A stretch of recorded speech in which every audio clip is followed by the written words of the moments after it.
काल बागेची छाटणी झाली, याच्यामध्ये सर्व वाळलेल्या काड्या, जर काही खाली शूट्स असतील तर ते काढण्यात आले. आणि आता छाटणीमुळे जखमा होतात झाडांना आणि त्याच्यामुळे त्याच्यावरती बुरशीजन्य रोगांचा प्रादुर्भाव होऊ शकतो आणि काही कीटकही अटॅक करू शकतात. म्हणूनच आपल्याला खाली आता आपण या बुडाला गेरू, त्याच्यामध्ये हिंग, त्यानंतर नीम ऑइल आणि कापूर टाकलेले.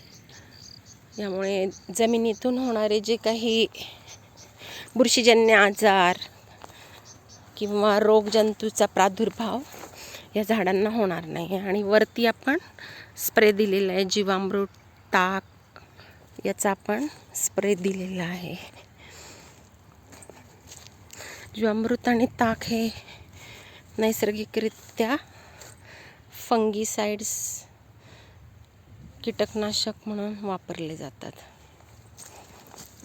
ट्रायकोडर्मा, सुडोमोनास यांचं मिश्रणही आपण याच्यामध्ये टाकलेलं आहे स्प्रेमध्ये. पहिला स्प्रे झाला आणि त्यानंतर आता हे खाली बुडाला आपण गेरू, नीम ऑइल, त्यानंतर कापूर, हिंग याचं मिश्रण आपण देतो आहोत. साधारणतः 200 झाडांना